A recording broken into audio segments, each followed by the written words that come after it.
793 Viking warriors attacked the monastery at Lindisfarne, slaughtering monks and stealing sacred treasures. The Anglo-Saxon Chronicle called it the most terrifying event in British history. 200 years later, those same Vikings were building stone churches across Scandinavia and sending their sons to become monks. What happened? Here's the part that doesn't make sense. The transition wasn't gradual or peaceful. Vikings didn't slowly warm up to Christianity through gentle persuasion. They went from burning churches to building them while simultaneously maintaining their pagan beliefs. Some Norse kings were baptized multiple times for political advantage. Others built churches next to pagan temples and worshipped at both. The relationship between Vikings and the medieval church wasn't a simple conversion story. It was a calculated, cynical, surprisingly pragmatic arrangement where both sides got exactly what they wanted, and neither side fully trusted the other. This is the story of how the most feared raiders in Europe became the church's most enthusiastic and most dangerous converts. Let's start with what the church actually thought about Vikings, because the propaganda was brutal. Medieval monks controlled literacy. They wrote the histories, kept the records, and shaped how events were remembered. And they absolutely despised Vikings. Every chronicle drips with horror and outrage. The attack on Lindisfarne was described as divine punishment for England's sins, God allowing pagans to destroy his sacred places as a wake-up call. But here's what's interesting. The monks weren't wrong to be terrified. Vikings specifically targeted monasteries, and not by accident. Churches and monasteries were essentially medieval banks, filled with gold, silver, jeweled reliquaries, and valuable manuscripts. They were also poorly defended because monks took vows of nonviolence. For raiders looking for maximum profit with minimum resistance, monasteries were perfect targets. The psychological impact was devastating. Imagine being a medieval Christian. Your entire worldview places the church at the center of civilization. Monasteries are supposed to be sanctuaries protected by God himself. Then Norse raiders show up, kill the monks, steal the sacred objects, and sail away unpunished. Where was divine protection? Why weren't these pagans struck down? This crisis of faith rippled through medieval Christianity. Some clergy interpreted the raids as apocalyptic signs. Others saw them as calls for reform, but everyone agreed. The Vikings were servants of darkness, possibly even agents of the Antichrist. Then something strange started happening. Some Vikings were converting, not many at first, not sincerely, but definitely converting. And the church had to decide, do we accept these conversions knowing they're probably fake? Or do we reject Vikings entirely and miss an opportunity? They chose to accept them. And that decision changed everything. The first Viking conversions were transparently political, and everyone knew it. Rollo, the Viking leader who founded Normandy, was baptized in 912 CE as part of a treaty with the French king. Historical sources suggest he didn't take it seriously. One chronicle claims he had prisoners sacrificed to Odin immediately after his baptism, but the French church accepted him anyway because a Christian Viking duke was politically useful, even if his Christianity was questionable. This set a pattern. Viking leaders realized that Christian baptism opened doors. Christian kings would negotiate with you. Christian merchants would trade more freely. Christian territories might not immediately attack you. Conversion was a diplomatic tool, not a spiritual transformation. Some Vikings got baptized multiple times in different kingdoms, collecting baptismal gifts each time. One Danish king reportedly was baptized 7 times throughout his career, treating it like a recurring business transaction. The church knew this was happening but continued performing the ceremonies because each baptism was technically another soul saved, however temporarily. But then something unexpected occurred. The second and third generations of these nominal converts started taking Christianity seriously. Viking leaders who'd been baptized for political reasons raised their children as Christians. Those children built churches, endowed monasteries, and went on pilgrimages. Within a few generations, Scandinavia was genuinely Christianizing, but not in the way the church expected. The Norse didn't abandon their culture when they converted. They merged Christianity with Norse identity, creating something hybrid and strange. They built stave churches with dragon heads carved on the roofs, Christian structures decorated with pagan symbols. They told stories of Christ as a warrior king, emphasizing his strength and courage rather than his suffering and humility. The church should have objected to this syncretism. According to Orthodox theology, you couldn't mix Christianity with paganism. But the medieval church was pragmatic. A half-Christian Viking was better than a fully pagan one. And here's where it gets really interesting. The Vikings needed the church as much as the church needed them. State building in medieval Europe required legitimacy. You couldn't just conquer territory and expect people to obey you. You needed some higher authority to validate your rule. In Christian Europe, that authority came from the church. Bishops crowned kings. Papal recognition gave rulers legitimacy. Christian conversion transformed you from a foreign warlord into a legitimate monarch. The Vikings understood this. When Harald Bluetooth converted Denmark to Christianity around 965 CE, he commissioned a massive runestone announcing the conversion. The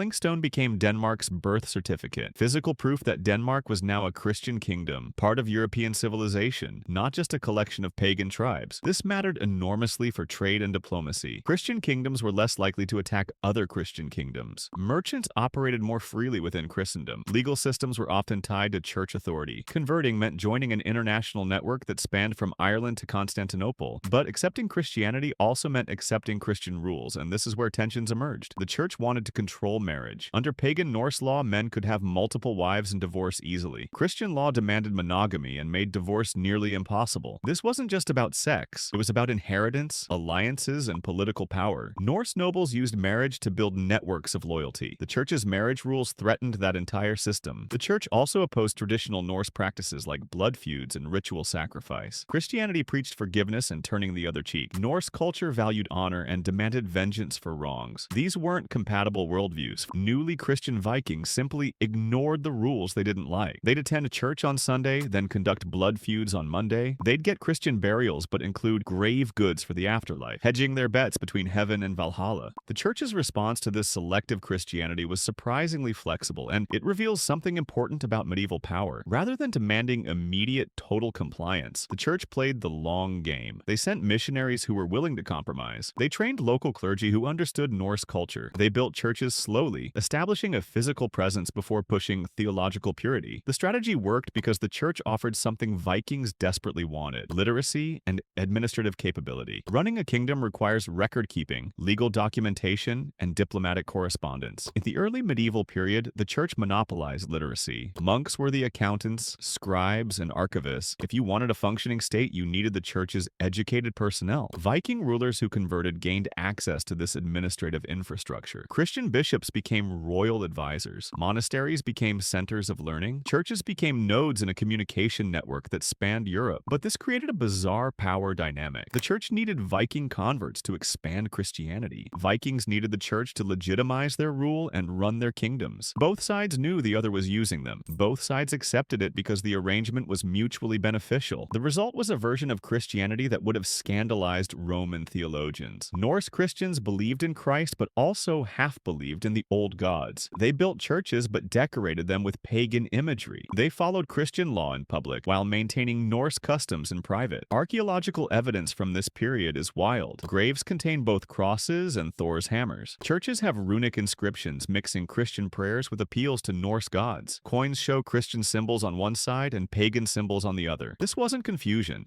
It was deliberate syncretism, the conscious blending of two religious systems because people found value in both. The church eventually cracked down on this religious hybrid, but it took centuries and the results were mixed. By the 12th and 13th centuries, Scandinavia was officially thoroughly Christian. Pagan practices were outlawed, old temples were destroyed. Norse mythology survived only in Icelandic sagas written by Christian monks. The church had won, sort of, but Norse cultural values persisted underneath Christian theology. The Scandinavian version of Christianity emphasized different aspects than Mediterranean Christianity. Norse Christians loved Old Testament stories about warriors and kings, David, Joshua, Samson. They were less interested in pacifism and turning the other cheek. The Crusades were enormously popular in Scandinavia, possibly because they offered a Christian justification for the warrior culture Vikings had always valued. You could raid, plunder, and kill, all while serving God. It was the perfect synthesis of Norse and Christian values. Norwegian and Swedish kings used Christianity to centralize power, but they did so by positioning themselves as warrior kings blessed by God, not as humble servants of the church. They built royal power by combining Norse military traditions with Christian legitimacy. And here's the irony. The church had hoped that converting Vikings would make them less violent and more civilized. Instead, Christian Vikings became some of the most effective warriors in medieval Europe. Norman knights, descendants of Vikings who'd settled in France, conquered England, southern Italy, and Sicily. They were Christian, but they brought Norse military efficiency with them. The relationship ultimately transformed both sides. The church became more tolerant of warrior culture and more willing to bless violence when it served Christian goals. Vikings became Christian, but retained their cultural identity, creating a specifically Norse version of Christianity. Neither side got exactly what they wanted. The church wanted obedient, pacified converts. Vikings wanted legitimacy without cultural surrender. What emerged was a compromise that satisfied neither, but allowed both to achieve their core objectives. So what's the real story here? It's not about religious transformation. It's about power, pragmatism, and the messy reality of cultural change. change. The Vikings didn't convert to Christianity because they were convinced by theological arguments. They converted because Christianity offered political advantages they couldn't get elsewhere. Kings wanted legitimacy. Merchants wanted access to European trade networks. Nobles wanted participation in a wider civilization. The church didn't accept questionable Viking converts because they were naive. They accepted them because converting Scandinavia expanded church power and influence. Imperfect Christians were better than pagans, and the church was confident they could refine Viking Christianity over time. Both sides were using each other. Both sides knew it, and both sides got something valuable from the arrangement. This pattern repeats throughout history. Religious conversion is rarely about pure spiritual conviction. It's usually entangled with politics, economics, and cultural identity. People convert when conversion offers advantages. Institutions accept converts when accepting them expands institutional power. The Vikings and the medieval church had one of history's strangest relationships because both sides were so transparent about their motivations. Vikings didn't pretend to be spiritually moved. The church didn't pretend to ignore political realities. It was a transactional relationship from the start. What makes it fascinating is that despite, or maybe because of, this cynicism, the conversion eventually stuck. Scandinavia became genuinely Christian. Norse mythology faded into folklore. The Viking Age ended, but traces remain. The warrior Christ, a comfortable relationship between Christianity and violence. The idea that you can be Christian while maintaining your cultural identity rather than surrendering to Roman orthodoxy. The Vikings changed Christianity as much as Christianity changed them. That's what the church didn't anticipate. They thought they were converting pagans. They were actually creating something new, a Norse Christianity that would shape European culture for centuries. The empty monasteries at Lindisfarne and the stone churches across Scandinavia tell the same story from different angles. Both are monuments to the strange dance between violence and faith, between cultural preservation and religious transformation, between what people believe and what they're willing to do for power. And that tension never really resolved. It just evolved into new forms, new compromises, new ways of being both Viking and Christian at the same time.